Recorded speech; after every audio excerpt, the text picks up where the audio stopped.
Welcome to the rigging tutorial for Martin Audio's Wavefront Precision series. In this video we're going to look at the ground stack rigging procedure for the youngest member of the Wavefront Precision series, WPS. The WPS Grid T allows you to ground stack arrays without the use of subwoofers, for example on a stage or structure. The WPS outrig kit is required to ensure the stability of the array is safe when deployed. To connect, remove the rigging pins from the front positions of the WPS Grid T to release the link arm. Rotate the link arm up for 180 degrees, placing the pin back into the top front position to lock arm in place. Slot the outrig feet under the pin, allowing you to get the feet into position. Connect the pin from the outrig kit into the front bottom position on the grid. These rotated links will become the front points to connect to the first WPS cabinet in the array. The WPS Grid T combined with the WPS outrig kit allows you to stack up to a maximum of 6 cabinets above on its own, or above one or more SXCF 118 subwoofers. WPS can be supplemented by Martin Audio SX subwoofers and is designed to integrate mechanically with the SXCF 118 cardioid subwoofer in flown and ground stack configurations. When ground stacking WPS with SXCF 118 subwoofers, we suggest the use of the WPS outrig kit to ensure the stability of the array you intend to deploy is safe. On the outrig feet, there are 2 positions allowing to connect to an SXCF 118 subwoofer or directly to a WPS Grid T. Fix the outrig feet to the bottom 2 front rigging positions of the SXCF 118 subwoofer.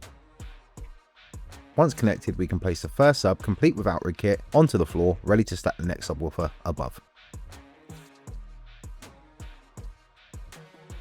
Stack the subwoofers so that skid panels on the bottom of each cabinet slot into the top of each subwoofer.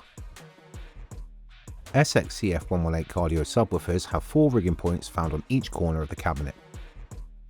Remove the flying pins from their stow positions on the bottom subwoofer. Rotate the front subwoofer link arm up for 180 degrees to line up with the pinhole on the front rigging positions, inserting the rigging pin into the cabinet above. To connect the rear position, remove the pin and rotate the subwoofer link arm up for 180 degrees, fixing the rigging pin into position on the cabinet above to secure. Please ensure all 4 rigging pins are connected on all 4 positions before continuing. To ground stack WPS arrays, we require the use of the WPS Grid T. Place the WPS Grid T into position on top of the subwoofers. The WPS Grid T has 4 rigging points to connect to an SXCF 118 subwoofer below, found on all corners of the grid. Remove the rigging pins from the front position on the top subwoofer and the front position on the grid. Rotate the subwoofer link arm up through 180 degrees to line up with the rigging position, inserting the rigging pin into the grid to secure. Next, remove the rigging pins from the rear position on the top subwoofer and the rear position on the grid. Rotate the rear subwoofer link arm up for 180 degrees to line up with the rigging position, inserting the rigging pin into the grid to secure. Connect both sides of the cabinet, ensuring all 4 corners are connected before stacking the array above. To begin rigging a ground stack WPS array, remove the cart lid and poles from the cart base and move into position.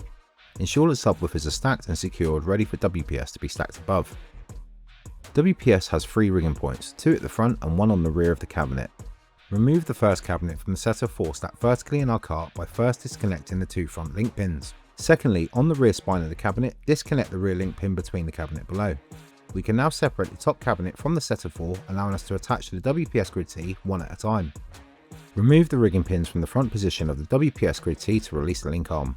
Rotate the link arm up through 180 degrees, placing the pin back into the top front position to lock the arm in place. Marry the front rigging positions on both sides of the WPS cabinet over the ground stack link arm, which is now fixed in position on the frame. Connect rigging pins from each side of the cabinet to secure. The WPS Grid T has a series of coloured holes, each colour representing a range of aim angles that can be achieved when used with a WPS outrig ground stack bar. Green positions allow for all aim angles from 0 degrees to +5 degrees.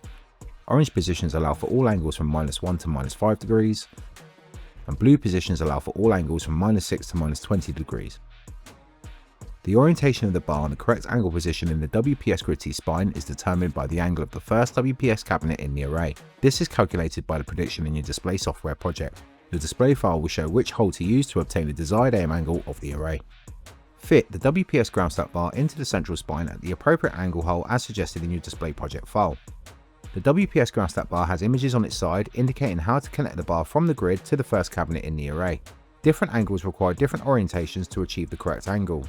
The ground stack bar always connects to the first cabinet at the link position on the cabinet's rear rigging spine. Once the cabinet is connected at the correct aim angle to the grid and connected correctly to the link position on the first cabinet, we can connect our next cabinet to the array.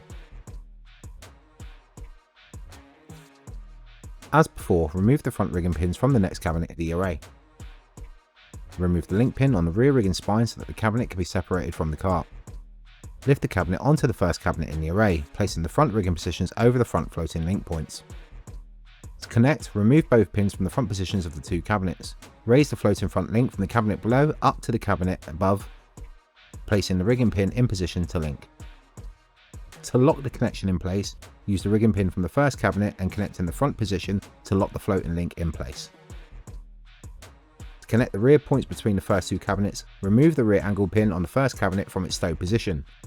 Place this pin at the appropriate angle as suggested in your display project file.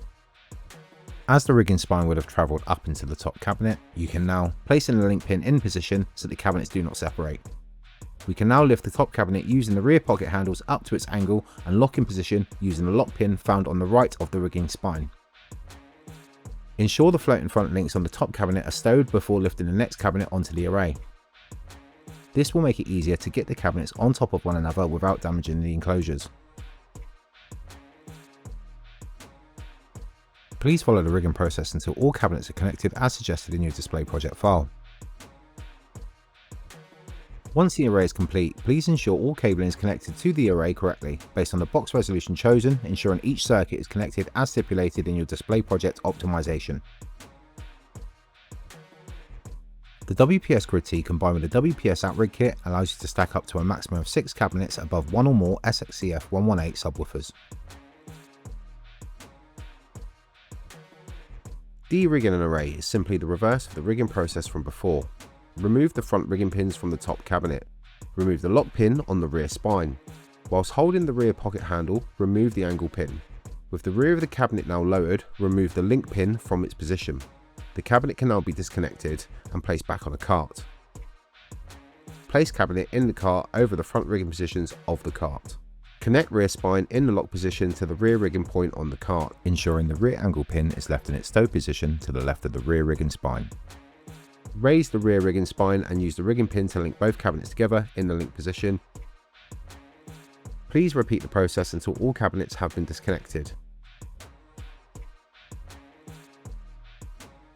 Please ensure all pins are connected to all cabinets within the cart, ensuring that the link pins are connected throughout the rear rigging spines throughout all cabinets so that when used in future, the cabinets are safe to deploy. We can now fix all 4 poles and the lid back onto the cart ready for transportation.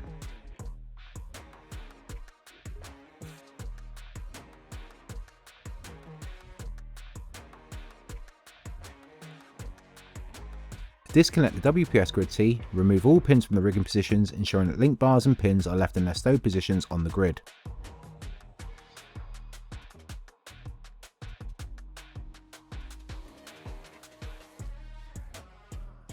Remove the rigging pin connections on the front and rear between the SXCF 118 subwoofers.